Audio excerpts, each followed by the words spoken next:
Prinsip orang yang bersaudara itu adalah menasihati, dan orang yang dinasihati hendaknya menerima. Ini pula masalahnya kan. Prinsip orang yang bersaudara itu menasihati dan dinasihati, menasihati dan mau untuk dinasihati. Kadang dinasihati tak mau menerima, ini masalah. Berarti ada masalah pada persaudaraan. Bismillahirrahmanirrahim. Assalamualaikum warahmatullahi wabarakatuh.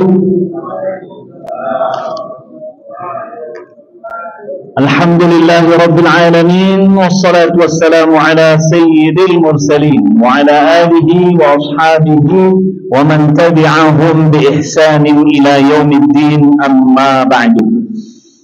Qala Allah ta'ala fi kitabihil karim, a'udzu billahi minasyaitonir rajim, bismillahirrahmanirrahim.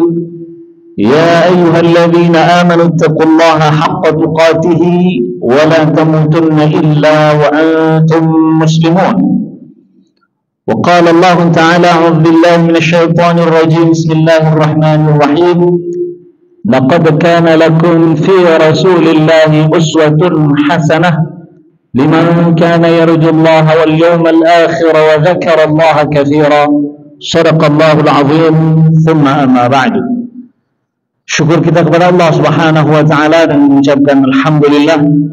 Selawat kita kepada Nabi besar Muhammad sallallahu alaihi wasallam dengan mengucapkan Allahumma salli wa sallim ala sayyidina Muhammad. Bapak Ibu yang dimuliakan Allah Subhanahu wa taala, melanjutkan kajian sirah Nabi besar Muhammad sallallahu alaihi wasallam. Insyaallah mohon taufik dari Allah Subhanahu wa taala, malam ini saya akan menyampaikan tentang pilar kedua yang ditegakkan oleh Nabi besar Muhammad sallallahu alaihi wasallam saat sampai di kota Madinah. Pilar pertama yang pernah kita sampaikan adalah Rasulullah membangun masjid, dan masjid ini dibangun di atas tanah dua orang anak yatim yang bernama Sahal dan Suhail. Pertama ingin dihibahkan, namun Rasulullah sallallahu alaihi wasallam tak mau, dan Rasulullah membeli, dan di atas tanah ini kemudian berdirilah masjid hingga sekarang. Berkah tanah tersebut, berkah hartanya, hingga sekarang masjid itu adalah salah satu masjid yang menjadi tujuan daripada umat Islam dan dianjurkan oleh Nabi Muhammad sallallahu alaihi wasallam. La tushaddur rihal illa fi thalatha. La tushaddur rihal illa fi thalath. Tidaklah dikerahkan tenaga untuk perjalanan kecuali tiga tempat: Masjidil Haram, Al-Masjid An-Nabawi, dan Masjid Al-Aqsa. Semoga Allah Subhanahu wa taala membebaskan Masjid Al-Aqsa dari para penjajah. Amin. Pilar yang kedua adalah pilar mempersaudarakan antara Muhajirin dan Al-Ansar. Kalau masjid, Nabi besar Muhammad sallallahu alaihi wasallam dan para sahabat salat. Rasulullah dan para sahabat mendengarkan wahyu, atau Rasulullah mendapatkan wahyu dan disampaikan kepada para sahabat, tempat mengaji. Sebagaimana kita juga menjadikan masjid ini sebagai tempat untuk ibadah, salatkah, mendengarkan kajian, mengaji. Itulah yang dilakukan Rasulullah dan kita lanjutkan. Dan masjid juga tempat di mana Rasulullah sallallahu alaihi wasallam menjadikan tempat bermulanya para sahabat bergerak untuk menuju area perang ataupun lapangan peperangan. Jadi begitu banyak fungsi daripada masjid, sehingga boleh saya simpulkan bahwasanya masjid ini adalah merupakan tempat untuk penguatan akidah. Maka yang pertama adalah quwwatu al-aqidah, penanaman kekuatan akidah, dan itu adalah merupakan dasar utama. Akidah benar, amal baik insyaallah diterima oleh Allah Subhanahu wa taala. Akidah salah, baik pun amal yang dilaksanakan pasti tak diterima oleh Allah Subhanahu wa taala. Bapak Ibu sekalian, maka Allah Subhanahu wa taala, pilar yang kedua kita menyebutnya dengan quwwatu al-ukhuwah. Quwwah artinya kekuatan. Al-ukhuwah adalah persaudaraan. Setelah akidah maka persaudaraan. Sebagaimana Allah Subhanahu wa taala berfirman, innamal mu'minuna ikhwatun. Innamal mu'minuna ikhwatun fa aslihu baina. Lanjutkan Pak. Hah? Apa ini Pak? Ayat yang sering kita dengar. Ambil yang ini aja dulu ya, nanti kita lanjutkan. Sesungguhnya orang-orang yang beriman itu bersaudara. Dasar persaudaraan itu adalah keimanan kepada Allah Subhanahu wa taala, bukan maslahat kepentingan lain. Dasar utama dari persaudaraan adalah keimanan. Seorang datang mengunjungi temannya. Dalam sebuah hadis yang disampaikan oleh Rasulullah SAW tentang keutamaan dari persaudaraan, ada seseorang ingin mengunjungi temannya. Allah Subhanahu wa taala utus malaikat dalam bentuk manusia, pemuda. Maka malaikat dalam bentuk manusia ini bertanya kepada orang yang akan berkunjung ke tempatnya, ke tempat temannya, apa yang engkau inginkan dari temanmu? Apa gerangan keinginanmu untuk mendatangi temanmu? Maka orang itu mengatakan, tak ada. Saya mengunjungi dia karena Allah Subhanahu wa taala. Saya cinta karena Allah Subhanahu wa taala. Maka dikatakanlah kepada orang tadi, sesungguhnya saya diutus oleh Allah Subhanahu wa taala untuk menyampaikan cintanya kepadamu, karena engkau mengunjungi temanmu tak ada kepentingan dunia, hanya karena cinta kepada Allah Subhanahu wa taala. Jadi keimanan merupakan dasar dari persaudaraan. Persaudaraan tanpa keimanan pasti di situ ada kepentingan-kepentingan. Ya, tahu-tahu ada yang mendatangi Bapak kasih duit 50.000. Apa dasar ini? Jangan 5 tahun sekali saja, gitu ya. Tahu-tahu datang kasih 50, makan kasih 1 juta, tapi bagi-bagikan ya. Apa kepentingannya? Persaudaraan harus didasari oleh keimanan. Orang yang beriman harus bersaudara. Nah, Bapak Ibu sekalian, maka Allah Subhanahu wa taala, begitu pentingnya persaudaraan ini sehingga Rasulullah SAW menegakkan pilar ini, mempersaudarakan antara kalangan Muhajirin dan Al-Ansar. Sebelum kita menyampaikan tentang kisah perjalanan sahabat yang dipersaudarakan oleh Rasulullah SAW, saya ingin menyampaikan dulu keutamaan daripada orang-orang Muhajirin. Allah memuji, Allah menyebut mereka dalam Al-Quran. Dalam surat Al-Hasyr ayat 8 tentang orang-orang Muhajirin, dan ayat ke-9 tentang orang-orang yang tinggal di Madinah ataupun Al-Ansar. Apa kata Allah Subhanahu wa taala? Lil fuqara'il muhajirin alladzina ukhriju min diyarihim wa amwalihim. Harta rampasan itu juga untuk orang-orang fakir dari kalangan Muhajirin. Masya Allah Pak. Orang yang hijrah dari Mekah menuju Madinah, Allah sebutkan sebagai fuqara. Jadi kadang status itu di hadapan Allah Subhanahu wa taala tidak menjadi masalah.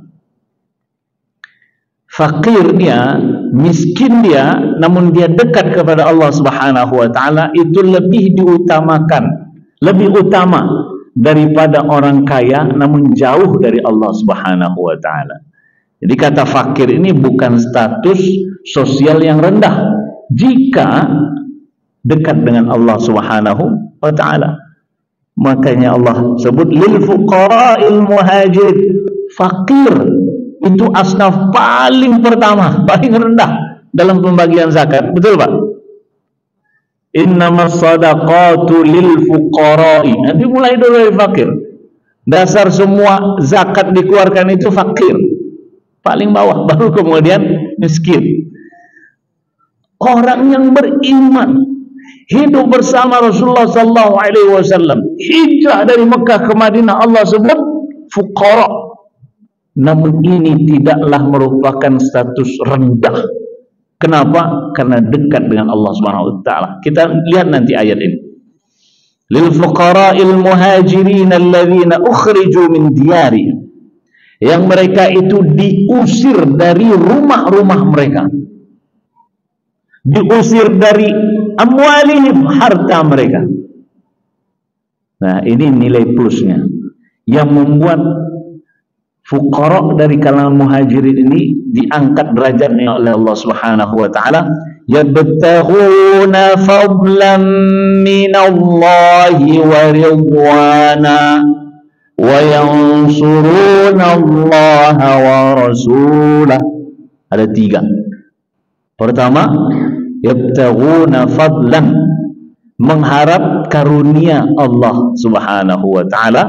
Yang kedua, mengharap ridha Allah Subhanahu wa taala. Yang ketiga, menolong Allah dan Rasulnya. Kalaulah karang muhajirin melakukan itu, kita belajar untuk mengambil hikmahnya. 3 poin ini: mengharap karunia Allah, mengharap ridha Allah, dan itu adalah bentuk menolong Allah dan Rasulnya. Bapak Ibu datang ke masjid melaksanakan sholat, yabtaghuna fadlan minallahi wa ridwana. Sifat daripada orang muhajirin yang dipuji Allah ini, bisa nggak kita ambil sifat ini Bapak Ibu? Pergi ke kantor, yabtaghuna fadlan minallahi wa ridwana, mengharap karunia dan ridha Allah. Wa yansuruna Allah wa rasulah, dan menolong Allah dan Rasul. Kita datang ke masjid, sholat 5 waktu ini menolong Allah tidak? Menolong Allah dan Rasulnya. Bagaimana Allah ditolong? Menegakkan syariat yang Allah Subhanahu wa taala perintahkan melalui Rasulnya. Nah, Bapak Ibu sekalian, melihat Allah Subhanahu wa taala ini muhajirin dipuji Allah Subhanahu wa taala, dengan kemudian Allah sebutkan ulaika humus shadiqun, mereka itulah orang-orang yang shadiq, orang-orang yang jujur. Dalam ayat lain Allah sebutkan, ya ayyuhalladzina amanuttaqullah, hai orang-orang yang beriman, bertakwalah kepada Allah, wa kunu ma'as shadiqin, dan bersamalah kamu sekalian dengan orang-orang yang shadiq, yang jujur. Itu perintah Allah Bapak Ibu. Berarti kita ini diminta untuk bersama orang-orang yang jujur. Kalau sudah jelas penipu, tak usahlah, ya, dengan orang-orang yang jujur, perkataannya sesuai dengan apa yang ia lakukan. Kalangan muhajirin, ayat 8 surah Al-Hasyr. Lalu Allah Subhanahu wa taala memuji kalangan Ansar. Saya ingin menyampaikan kepada Bapak Ibu bagaimana Rasulullah mempersaudarakan orang-orang baik ini, orang-orang yang mempunyai kelebihan dan disebut oleh Allah Subhanahu wa taala, orang-orang Ansar. Walladzina tabawwa'ud dar wal imana min qablihim, dan orang-orang yang berada di Madinah dan telah beriman sebelum kedatangan orang-orang yang hijrah, yuhibbuna man hajara ilaihim, mereka suka dengan orang yang datang ke tempat mereka.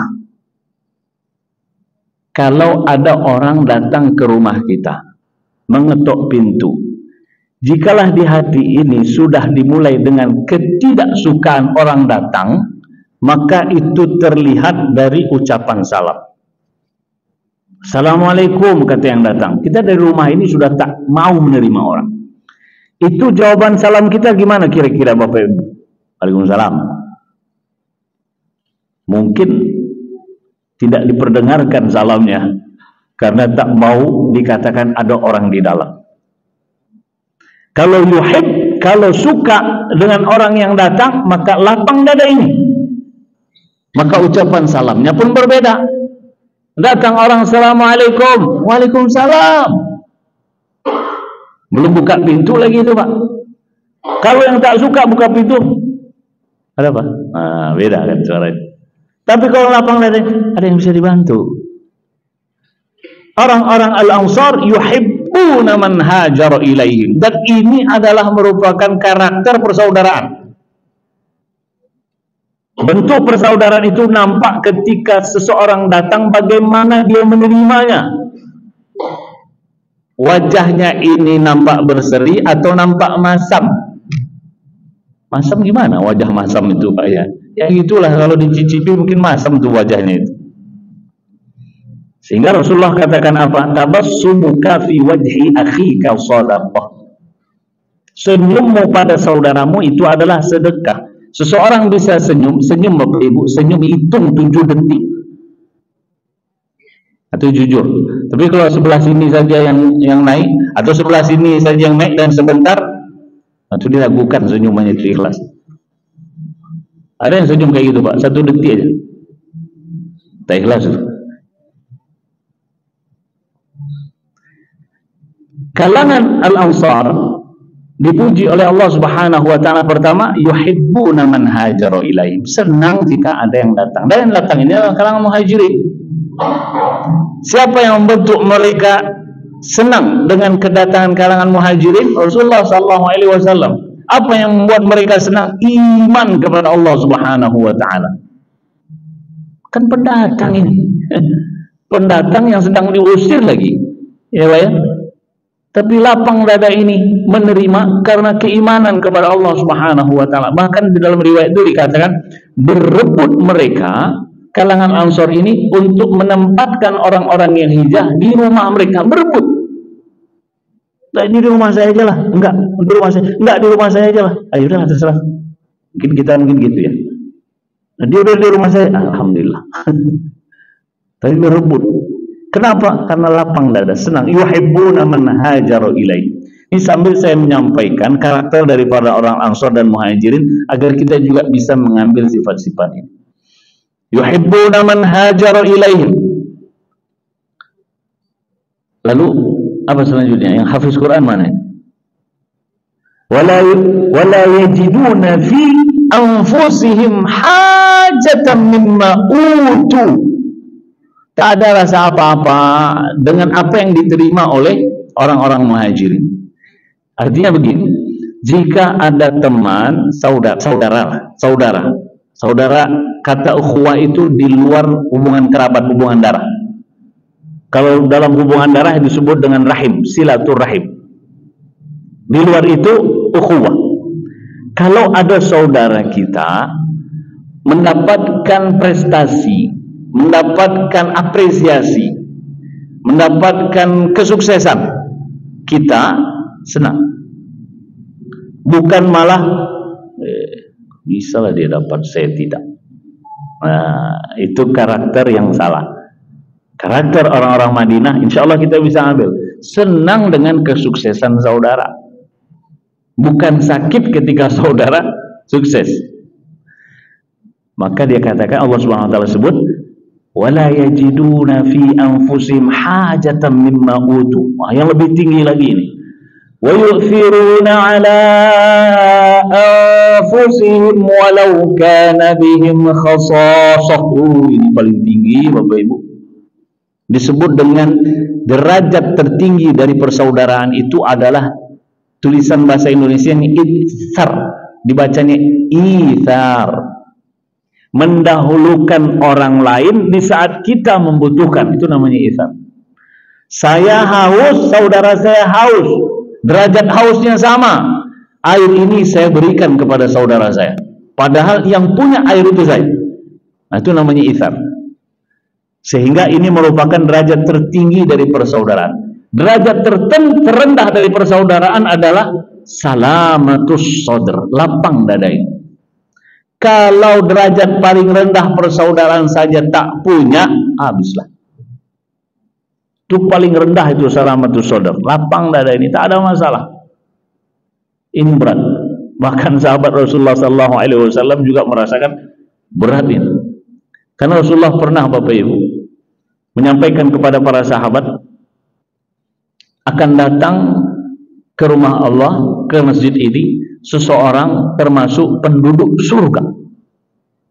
Orangnya masih hidup. Rasulullah sampaikan seperti itu. Berkali-kali, sampai 3 kali Rasulullah sampaikan akan masuk ke rumah Allah ini seseorang termasuk penduduk surga. Rasulullah kalau berkata pasti benar. Rasulullah tidak berkata kecuali wahyu dari Allah Subhanahu wa ta'ala. Penasaran para sahabat, siapalah orang ini, masih hidup, dia sudah dijamin dia masuk surga. Masuklah bapak-bapak. Bapak-bapak, bukan ibu-ibu, bapak-bapak. Masuk bapak-bapak. Sholat di 2 rakaat, selesai pergi deh. Salah seorang sahabat penasaran, didatanginya bapak itu, Pak, boleh saya nginap di rumah bapak? Ada masalah di rumah saya ini, Pak. Alasan aja itu, Pak, ya. Ada masalah di rumah saya sehingga saya boleh nginap di rumah bapak. Kata bapak itu, silahkan. Sahabat ini ingin melihat apa sih yang dilakukan oleh bapak tersebut sehingga Rasulullah katakan akan masuk di tempat ini seorang yang merupakan penduduk surga, akan masuk di tempat ini seorang yang merupakan penduduk surga, akan masuk di tempat ini seorang yang merupakan penduduk surga. Pergilah dia. Sehari diperhatikan, 2 hari diperhatikan ibadah bapak itu selama di rumah, 3 hari diperhatikan. Kesimpulannya biasa-biasa ibadahnya. Salat malam, saya juga salat malam. Jadi diperhatikan biasa-biasa aja. Maka pada hari ketiga sahabat ini izin, saya pergi. Pak, saya dengar dari Rasulullah SAW dikatakan bahwa bapak adalah termasuk penduduk surga. Apa yang bapak lakukan? Saya lihat biasa aja, Pak. Ya memang begitulah. Pergilah sahabat, dipanggil lagi. Dan dia katakan, ini jawabannya, lapang dada. Manimtu laylam minal layali wa laysa fi qalbi ghillun wala hasadun wala ghadab. Tidaklah saya tidur, sebelum tidur itu tidaklah dalam diri saya ini sesuatu apa-apa, tidak ada iri dengki, tidak ada rasa marah, tidak ada ghil, rasa tak enak dengan orang, tidak ada. Itu lapang. Kata sahabat, ini memang berani. Cobalah kita perhatikan dalam keseharian, terkadang ada hati ini yang tak enak. Nah, ini derajat paling rendah dari saudara. Jadi, Bapak Ibu sekalian mendekati Allah Subhanahu wa taala, Allah sebutkan wa yu'thiruna ala anfusihim walau kana bihim khassasah. Ini kisah ini ketika dalam satu peperangan, selesai peperangan, ada seorang anak yang mencari pamannya, ingin memberikan air minum. Haus kata pamannya ini. Diberikanlah air itu kepada paman. Terdengar oleh pamannya ada orang yang teriak haus. Itu kan sudah milik dia sebenarnya ya Pak ya. Karena yang memberikan anak pamannya. Ada orang yang teriak haus, antarkan air ini kepada saudaraku. Pergi ke situ, sampai di situ yang kedua ini mendengarkan ada orang yang mengatakan haus. Maka orang kedua ini Bapak, Masya Allah, dia pun minta kepada agar diantarkan air itu kepada orang yang ketiga. Sampai ke orang yang ketiga meninggal. Balik kepada paman yang kedua meninggal, balik kepada paman yang meninggal, syahid di jalan Allah Subhanahu wa taala karena ingin kebaikan itu diterima oleh saudaranya. Oh, ini berat. Wa yu'thiruna ala anfusihim walau kana bihim khassah. Sekarang berebut. Betul Pak ya? Ini sekarang ini masa-masa berebut. Semua yang mengatakan dan merasakan terbaik. Nah, Bapak Ibu sekalian mendekati Allah Subhanahu wa taala, para sahabat Ansar dengan kriteria yang baik, para sahabat Muhajirin dengan kriteria dia yang baik, mereka yang baik, dipersaudarakan oleh Rasulullah. Apa pesannya? Pesannya adalah bersaudaralah dengan orang yang baik. Karena sifat-sifat orang yang baik akan mempengaruhi kita. Kalau bergaul dengan orang-orang yang jahat, bahkan mayoritas jahat, itu mau tidak mau akan mempengaruhi. Maka Rasulullah SAW persaudarakanlah orang per orang, Bapak Ibu.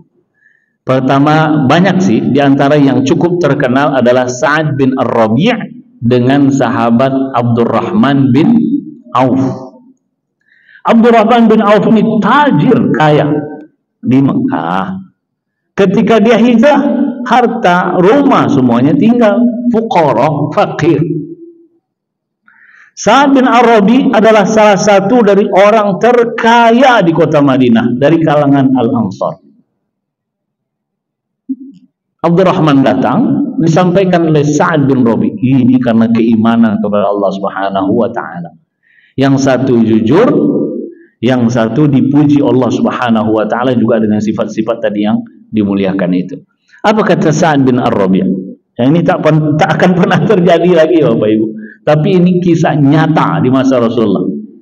Sa'ad bin Rabi mengatakan, "Ya Abdurrahman bin Auf, wahai Abdurrahman bin Auf, kamu tahu dan penduduk Ansar tahu, saya adalah orang kaya di antara orang-orang terkaya di Madinah. Setengah harta saya bagikan kepada engkau." Wow, setengah harta orang kaya Pak, bukan orang miskin. Setengah harta orang kaya saya berikan kepada engkau, wahai Abdurrahman bin Auf.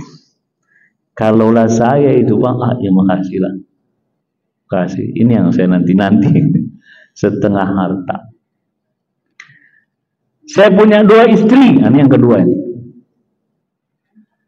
Pilih salah satu dari keduanya, akan saya ceraikan. Setelah habis masa iddahnya, nikahilah.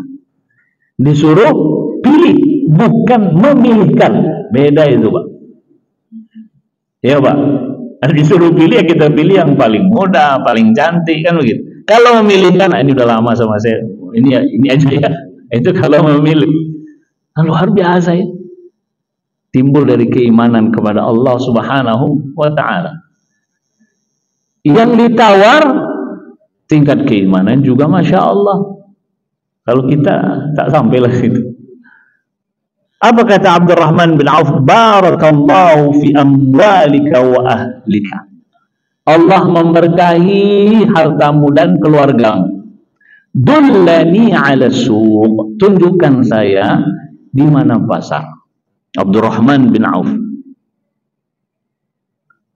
Ulama mengatakan dalam sirah itu, Abdurrahman bin Auf ini Bapak Ibu, kalaulah dia menjual pasir debu, itu laku itu.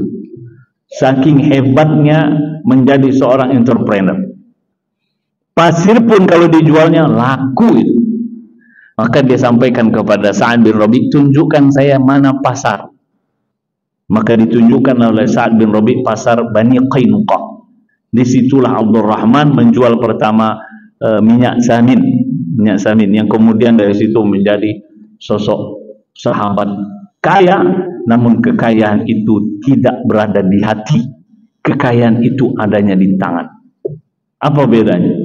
Kekayaan jika ada di hati, maka apa yang ada kekayaan itu tak pernah cukup dan berefek pada kebakhilan. Namun jika kekayaan itu ada di tangan, mudah untuk mengeluarkannya, mudah untuk mengendalikannya. Tapi kalau harta itu ada di hati, susah untuk dikendalikan. Betul ya Bapak Ibu ya? Karena sudah di hati. Abdurrahman bin Auf menjadi orang kaya, namun kekayaan itu hanya ada di tangan, tidak sampai masuk ke dalam hati. Karena Rasulullah SAW sangat khawatir.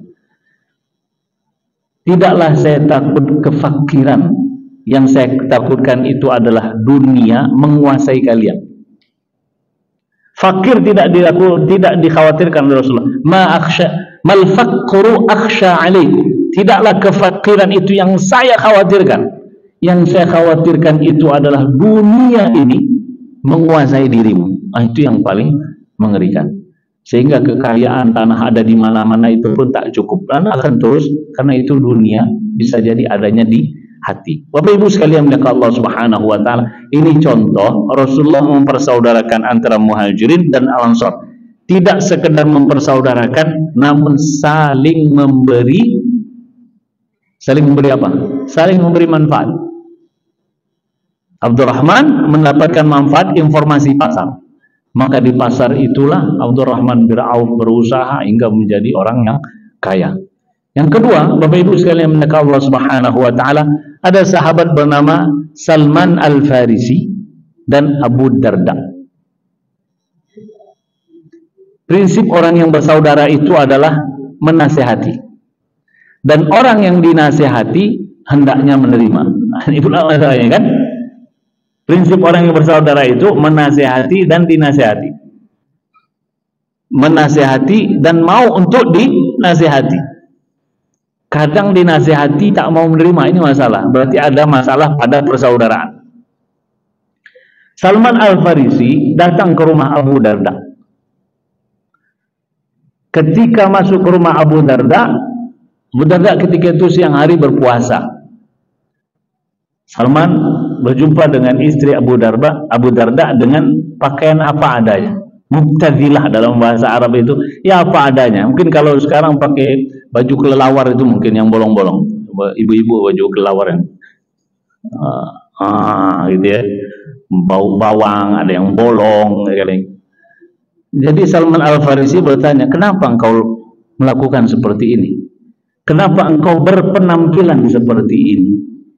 Kan harusnya di rumah itu percantik diri, perlihatkan kepada suami, kan harusnya begitu. Bukan kecantikan itu dilihat oleh suami orang, harusnya kecantikan itu dilihat oleh suami sendiri. Masalahnya kan kadang begitu, Pak. Di rumah apa adanya, di luar semuanya ada. Maka ketika ditanya oleh Salman Al-Farisi, dijawab oleh istri Abu Darda, sesungguhnya saudaramu itu tidak begitu memperhatikan saya, tidak memperdulikan saya.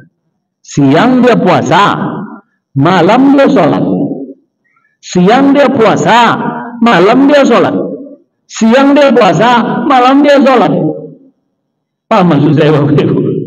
Kalau siang puasa malam ibadah juga, mana hak istri? Ya, hak hubungan suami istri. Siang dia puasa, malam dia sholat.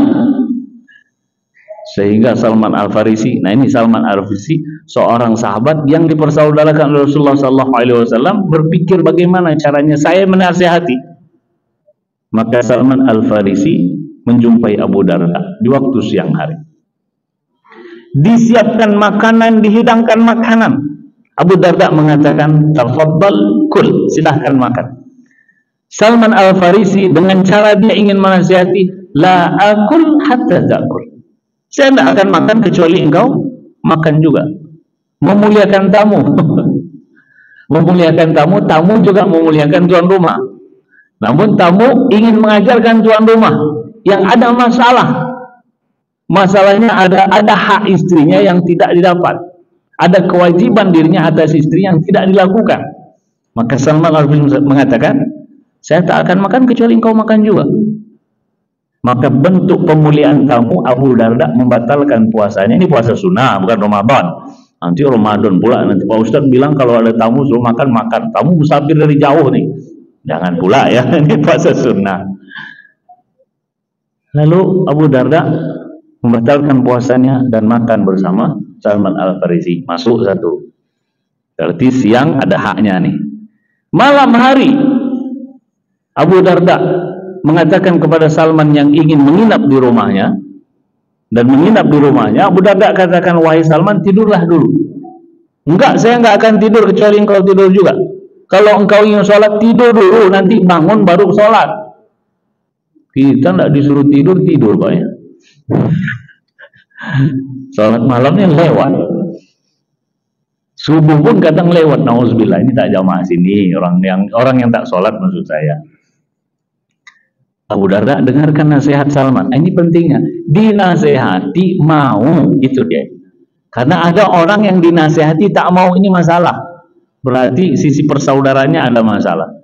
Tidur. Lalu dibangunkan oleh Salman ketika malam hari. Wahai Abu Darda, bangun, sholatlah. Setelah itu barulah dinasehati. Kesimpulannya Bapak Ibu, kata Salman Al-Farisi kepada Abu Darda, dan ini adalah kewajiban kita sebagai orang yang bersaudara menasihati. Dan kewajiban orang yang dinasihati, jika itu memang ada pada dirinya, maka terimalah dengan lapang dada. Karena menurut saya Bapak Ibu, orang yang menasihati kita, mengingatkan kekurangan kita, menurut saya ini adalah utusan Allah Subhanahu wa taala. Karena jika kekurangan kita ini tidak diberitahu, kita tak tahu. Lalu ada orang datang memberitahu, Allah yang menggerakkan hatinya untuk memberitahu dan menasihati kita. Lalu kita yang diutus oleh Allah Subhanahu wa taala, seseorang mengingatkan, kita tak terima. Mau gimana lagi coba? Apakah langsung Allah Subhanahu wa taala yang akan memberitahu dengan auzubillah siksaan, musibah? Maka bersyukurlah kepada Allah, terima kasihlah kepada orang yang menasihati kita di saat memang ada kekurangan pada diri kita. Dengan demikian kita akan lapang dada. Alhamdulillah, ada yang mengingatkan saya. Tak pernah berinfak, tak pernah bersedekah, lalu ada yang mengingatkan, Pak, lama saya tak melihat Bapak bersedekah. Kita bersedekah yuk Pak. Masjid Al-Muhsinin sedang ingin menambahkan AC untuk Ramadan nanti. Kamu kalau mau infak aja, saya enggak. Nah ini masalahnya.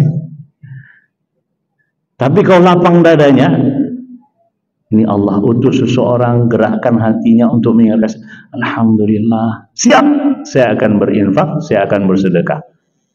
Itulah yang terjadi pada Abu Darda. Ketika kemudian Salman Al-Farisi mengatakan, inna li badanika alaika haqqa. Yang pertama, inna lillahi alaika haqq, ataupun inna li rabbika alaika haqq, wa inna li jasadika alaika haqq, wa inna li ahlika alaika haqq. Yang artinya begini Bapak Ibu, sesungguhnya pada dirimu ada hak Allah Subhanahu wa taala, engkau lakukan, engkau sholat, engkau puasa, engkau baca Quran, itu hak Allah terhadap dirimu. Engkau puasa, itu hak. Dan ada hak badanmu atas dirimu. Apa? Badan kita ini perlu makan, badan kita ini perlu minum, badan kita ini perlu sehat, perlu olahraga, ada haknya. Jangan dibantai makan terus, tak pernah olahraga, itu juga salah. Ya, saya diajak makan terus sama kawan tuh, ya, makan enak-enak pula, tak pernah olahraga, buncitlah perut jadinya, lemak bertambah. Hak badan ada untuk olahraga. Ini bukan saya menyampaikan untuk diri saya, untuk Bapak maksudnya, untuk diri saya maksudnya. Kurang olahraga itu ada hak badan.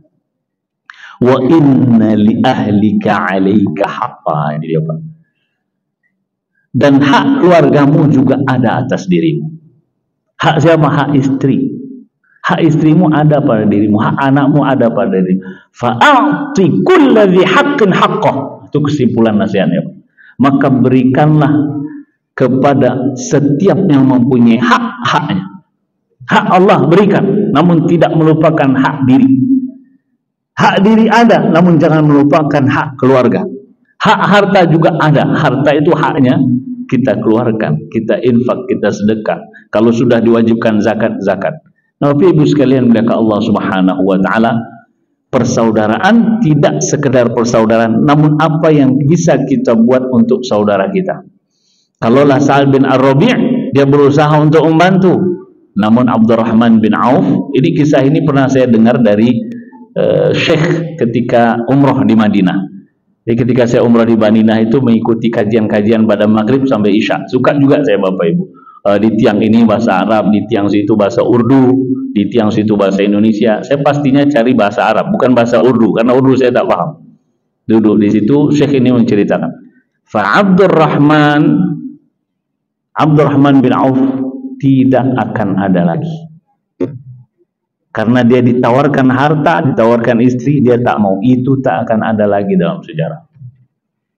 Sebagaimana Sa'ad bin Rabi yang membagikan setengah hartanya, itu pun juga tak akan ada. Jadi wajar kalau sahabat di masa Rasulullah SAW itu tingkat keimanannya tinggi. Bahkan mereka mendapatkan gelar melebihi gelar doktor, profesor, LCMA, itu lebih daripada itu. Apa gelarnya? RA, radhiyallahu anhu. Itu gelar, Masya Allah. Maka jika kita menyebut sahabat, sempurnakanlah dengan gelar itu. Ustadz aja kalau dipanggil disebut gelarnya Al-Mukarram, Al-Ustadz Sutrisno Badun, LCMA disebut. Ini kita menyebut sahabat yang itu adalah gelar Allah ridho kepadanya, kadang tak tersebut. Menyebut Umar aja. Orang ini seperti Umar. Umar siapa? Kalau Umar bin Khattab sebutkan radhiyallahu anhu, Allah ridho kepada mereka. Dan Allah Subhanahu wa taala yang menyebutkan itu. Radhiyallahu anhum wa radu an. Allah ridho kepada mereka dan mereka ridho kepada Allah. Kalau kita mah, kita yang ridho kepada Allah, Allah ridho kepada kita, kita tak tahu. Betul nggak Pak? Mana kita tahu Allah ridho kepada kita? Kalau kita ridho kepada Allah, itu dianjurkan setiap pagi dan sore. Pagi menjelang syuruk, petang menjelang terbenam matahari. Raditu billahi rabba wa bil islami dina wa bi Muhammadin nabiyyan wa rasula. Itu kita yang ridho. Tapi kadang hanya ucapan kata. Ridho kepada Allah, raditu billahi rabba, saya ridho Allah sebagai Tuhan saya. Allah perintahkan sholat subuh, tak sholat subuh, katanya ridho kepada Allah Subhanahu wa ta'ala. Raditu billahi rabba wa bi Muhammadin nabiyya wa rasula, saya ridho dengan Muhammad sebagai rasul, utusan Allah. Rasulullah perintahkan untuk bayar zakat, tak bayar zakat, katanya ridho Nabi Muhammad sebagai rasul. Kadang kata-kata ini tanpa kita sadari perbuatan menyalahi perkataan. Tapi jamaah al-muhsinin insyaallah jamaah yang berkata dan perkataan ini sesuai dengan amalnya. Pada saat kita ucapkan raditu billahi rabba wa bil islami dina, Islam sebagai agama, wa bi Muhammadin nabiyya wa rasula, nabi sebagai rasul, konsekuensinya adalah kita ikuti perintah Allah, perintah dan larangan yang ada dalam Islam, perintah dan larangan yang disampaikan oleh Rasulullah. Itu berarti kita ridho. Kalau tidak, tak ridho berarti kita. Allah sebagai Tuhan, Islam sebagai agama, Nabi Muhammad sebagai Rasul. Itu alarm apa Pak? Alarm Isya ya? Berarti selesai. Baiklah, terima kasih atas segala perhatian. Jadi tema kita pada saat ini pilar yang disebut dengan mempersaudarakan. Persaudaraan harus menghasilkan dan membuahkan. Semoga Allah Subhanahu wa taala mengumpulkan kita dengan para sahabatnya di surganya nanti dan mempertemukan kita dengan Nabi mulia Nabi Muhammad sallallahu alaihi wasallam. Ikut dalam kajian sirah ini, mudah-mudahan salah satu bentuk cinta kita kepada Nabi Muhammad sallallahu alaihi wasallam. Terima kasih atas segala perhatian. Mohon maaf jika ada kurang dan kesalahan. Kepada Allah kita semua minta ampunan. Subhanakallahumma wa bihamdika asyhadu an la ilaha illa anta astaghfiruka wa atubu ilaik. Wassalamualaikum warahmatullahi wabarakatuh.